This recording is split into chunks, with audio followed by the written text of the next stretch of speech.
Hola, bienvenidos a un nuevo episodio de Enfoque Clásico de la Psicología.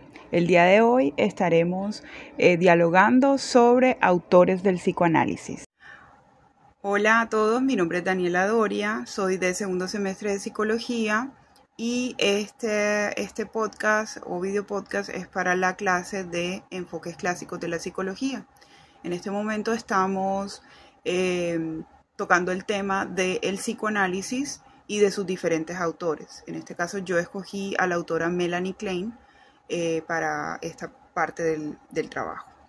Tenemos que comenzar con que muchas de las teorías que vamos a ver y de los autores que vamos a tratar parten de las teorías del psicoanálisis de Sigmund Freud, al que conocemos ampliamente como el padre del psicoanálisis.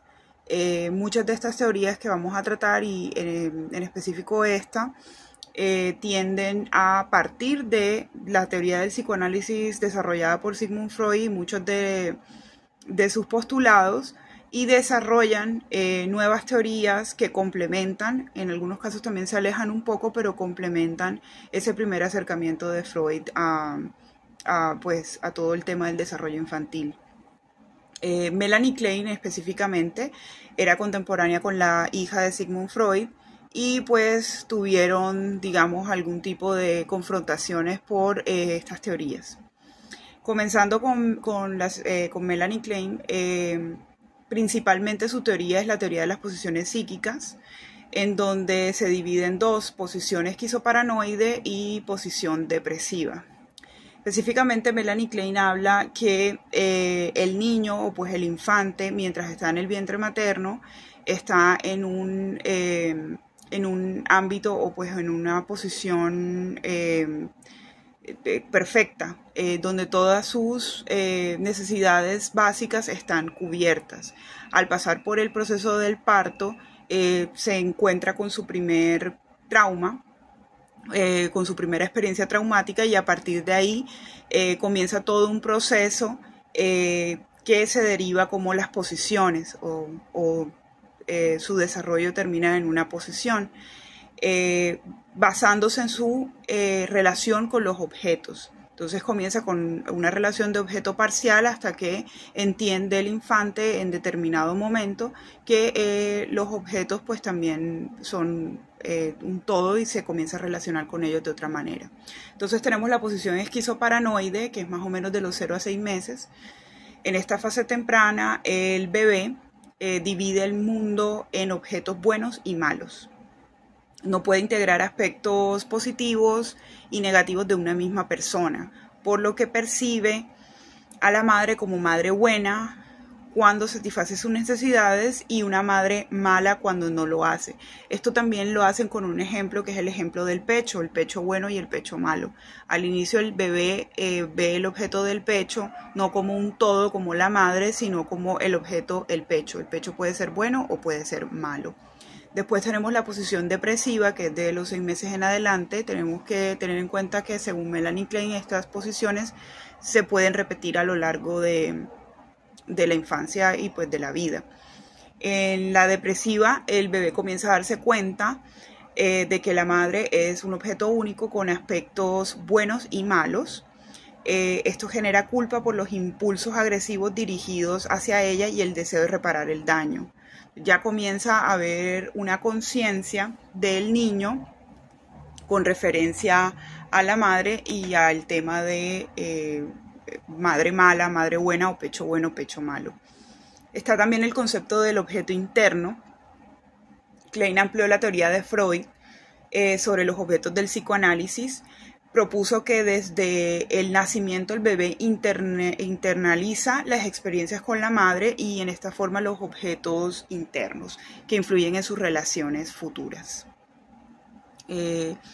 Habla también de las fantasías inconscientes. Los niños tienen una vida psíquica rica en fantasías inconscientes que moldea su desarrollo. Estas fantasías están influidas por sus pulsiones instintivas y las relaciones con los objetos internos. El juego con herramientas terapéuticas también hace parte como de las teorías de Klein.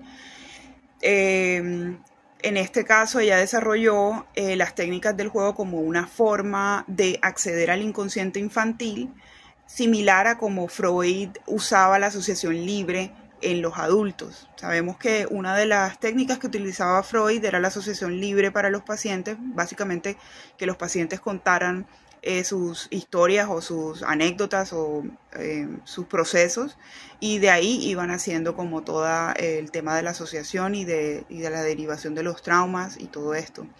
Entonces, esta herramienta terapéutica observaba la manera en que los niños jugaban para interpretar sus conflictos internos y ansiedades. La teoría de la agresión y la envidia, esto también tiene que ver con pecho bueno, pecho malo, madre buena, madre mala, plantea que los bebés experimentan agresión y envidia hacia el objeto primario, la madre o el pecho, en este caso, especialmente el pecho materno. La envidia destructiva puede afectar la capacidad de establecer relaciones saludables en la vida adulta. También está la relación con el desarrollo del yo, que a diferencia de Freud, en esto difiere un poco Klein, que veía el yo como algo que se desarrollaba gradualmente. Klein pensaba que los bebés ya nacen con una estructura psíquica activa y compleja. Entonces, básicamente, el trabajo de Klein influyó muchísimo en la terapia infantil como la conocemos el día de hoy. Tuvo unos aportes bastante importantes dentro del psicoanálisis, es bastante reconocida dentro del psicoanálisis por todos estos aportes y por la visión que le da a la figura del infante y a la psiquis del infante desde el primer momento del nacimiento y cómo esto conlleva a diferentes actitudes y diferentes posiciones y posturas del infante en la primera infancia, pero luego posteriormente esto influye en el ser como ser adulto. Les agradezco mucho esto y espero que les guste y que quieran comentar acerca del psicoanálisis y en especial de Melanie Klein. Que tengan bonito día. Buenas tardes, mi nombre es Mayra Dín, estudiante de segundo semestre de Psicología de la UNAT. En esta ocasión vamos a hablar sobre el psicoanálisis de Freud, el que cambió y revolucionó la manera en que estudiamos la mente y el comportamiento humano. Freud propone que gran parte de nuestro comportamiento está influenciado por procesos inconscientes. Quiere decir que tenemos deseos y pensamientos que influyen de manera inconsciente en nuestras acciones y emociones. Precisamente, una de las contribuciones teóricas que hace Freud es el inconsciente y lo divide en consciente, preconsciente e inconsciente. El inconsciente alberga deseos reprimidos y recuerdos que influyen en nuestro comportamiento. Otra contribución teórica de Freud es el mecanismo de defensa que usamos para protegernos de las emociones como la ansiedad. El desarrollo psicosexual es otra contribución teórica de Freud, en la que sugiere que el desarrollo de la personalidad se da por etapas, las que llama etapas psicosexual, en las que se encuentran la etapa oral, la etapa anal, la etapa fática, la etapa latente y la genital, donde cada etapa está marcada por conflictos que deben resolverse. Otra contribución teórica es la estructura de la personalidad, que se divide en tres elementos: el ello, el yo y el superyo. El ello son los instintos básicos, el yo es la parte racional y el superyo es el comportamiento en base a las reglas sociales. Estas contribuciones han influido en la comprensión de la mente y el comportamiento humano. Su enfoque en el inconsciente ha abierto la puerta para las terapias psicológicas en la que se busca entender, comprender y resolver conflictos interiores. Este enfoque en el inconsciente y en el desarrollo de la personalidad ha servido de herramienta para entender la complejidad de la mente y del comportamiento humano. Como vemos, este tema es bastante interesante, pero bastante complejo. No nos alcanzaría este poquito tiempo para explicar con detalles. Entonces nos vemos en otra ocasión. Gracias. Mucho gusto, mi nombre es Jaylis y yo les estaré hablando sobre Jacques Lacan. Jacques Lacan fue un psicoanalista y un psiquiatra francés quien revolucionó el psicoanálisis a mediados del siglo XX. Sus enfoques desafiaron muchas de las ideas tradicionales de Freud, para que siempre mantuvo sus fundamentos esenciales. Aquí hablaremos de algunos de los conceptos importantes de Lacan, como lo fue el estadio del espejo. Aquí nos explican y nos dicen que un niño alrededor de los 6 y 7 meses empieza a verse por primera vez en un espejo. Entonces aquí es donde Lacan argumenta que se empieza la identificación inicial de la imagen, lo que refleja la construcción del yo, pero que también existe la división entre lo que uno es y lo que uno se ve. Entonces aquí va marcando el desarrollo del yo. También está el inconsciente estructurado como un lenguaje. Según Lacan, el deseo y el conflicto inconsciente se manifiestan por medio de símbolos, metáforas o juegos lingüísticos. Entonces, de forma similar a como las palabras funcionan en un discurso. Este punto subraya que el inconsciente simplemente no es una caja llena de impulsos reprimidos, sino que también está llena de significados que se pueden interpretar. Por último,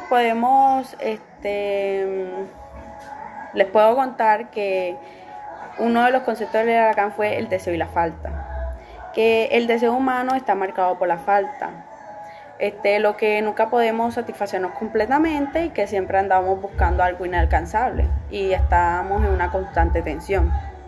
Esto lo explica en una de sus famosas frases que dice: el deseo es el deseo del otro. El deseo no es completamente nuestro. Siempre estamos mediados por los otros, por lo que nos rodea y por lo que nos hace falta en nuestras vidas. Para concluir esto, Lacan transformó el psicoanálisis vinculándolo estrechamente con la cultura y el lenguaje. Entonces, así él destacando el inconsciente, el deseo y las estructuras sociales en la formación del sujeto. Su trabajo sigue siendo influyente en la psicología, en la filosofía y en las ciencias sociales. Así que muchísimas gracias por su atención. Hola, Dios te bendiga. Mi nombre es Noemí Ramos Vega. El día de hoy hablaré acerca de Margaret Mahler. Ella fue una psicoanalítica y psiquiatra que hizo importantes contribuciones al campo del psicoanálisis, especialmente en el estudio del desarrollo infantil y la relación madre-hijo. Aquí presentaré algunos de sus principales aportes y planteamientos teóricos. Primero, teoría del desarrollo infantil. Mahler propuso que el desarrollo emocional de los niños ocurre en varias etapas, cada una caracterizada por diferentes formas de relación con la madre. Su modelo se centra en la separación e individuación del niño respecto a la figura materna. Segunda, fase del desarrollo, dividida en 3 fases. Primera, normal autista de 0 a 2 meses. El bebé está en un estado de fusión con la madre sin diferenciación. Segunda fase, normal simbiótica, de 2 a 5 meses. El niño comienza a reconocer a la madre como un objeto separado, pero todavía siente una conexión simbiótica. Tercera fase, la separación e individuación, de 5 a 24 meses. Esta fase se divide en una subfase donde el niño empieza a separarse físicamente y psicológicamente de la madre, desarrollando su propia identidad. Tercero, el proceso de individuación. Mahler enfatizó que el proceso de separación e individuación es crucial para el desarrollo saludable de los niños. La capacidad de un niño para separarse y luego volver a conectar con la madre es fundamental para formar una identidad autónoma. Cuarto, desarrollo de la identidad. Su trabajo también abordó cómo las experiencias tempranas con la figura materna influyen en la formación de la identidad y las relaciones interpersonales en la adultez. Por último, impacto en el psicoanálisis. Mahler integró conceptos psicoanalíticos con observaciones empíricas sobre el comportamiento infantil, lo que ayudó a crear un puente entre teoría y práctica clínica en el psicoanálisis infantil. Gracias. Sigmund Freud es considerado como el fundador del psicoanálisis. Muchos han sido los aportes que han permitido una comprensión muchísimo más detallada acerca de esta maravillosa ciencia. Sin duda alguna, todos estos aportes han ayudado a entender muchísimo más la psique humana y el comportamiento en sí mismo, ya que Sigmund Freud incluyó conceptos innovadores tales como fueron y como son hasta el día de hoy el inconsciente, los sueños, la sexualidad infantil y la estructura de la personalidad. Son algunos de los conceptos que más han revolucionado y más caracterizan a este personaje. Muchos de sus aportes no solamente han jugado una parte activa en ciencias relacionadas a la salud mental como la psicología y la psiquiatría, sino que han sido incorporados en otras ciencias ya como la medicina y otras más que le han complementado para un uso preciso y conciso del conocimiento acerca del comportamiento humano. Dos de los principales conceptos que me gustaría hablar en esta hora es el inconsciente y el modelo estructural del ello, el yo y el superyo. La teoría del inconsciente nos habla detalladamente de la manera en cómo éste influye directamente en nuestra conducta, nuestros deseos y nuestros pensamientos. Para Freud, aquellas situaciones traumáticas o conflictivas a nivel físico o emocional estaban relacionadas directamente con el inconsciente, ya que muchas de estas se manifestaban a través de conductas neuróticas. Tanto así que lo llevó a realizar una investigación acerca de la histeria y en ella encontró que muchas de las raíces de esta enfermedad radicaba en procesos traumáticos que estaban albergados en el inconsciente. Y por último, el modelo estructural del ello, el yo y el superyo es una parte muy importante para comprender inclusive mucho más la personalidad de cada individuo, porque el ello representa aquellos impulsos primitivos y deseos inconscientes guiados únicamente por el principio del placer y del deseo. Pero el yo, a diferencia del ello, actúa como mediador entre el ello y la realidad en la que vive el individuo, operando bajo el principio de la realidad absoluta y las cosas tal cual como están sucediendo.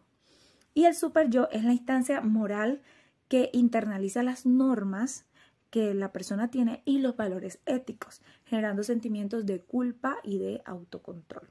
Gracias a esta estructura es que se pueden entender muchísimo más ciertos comportamientos y conductas que muchas personas tienen. Muchas gracias.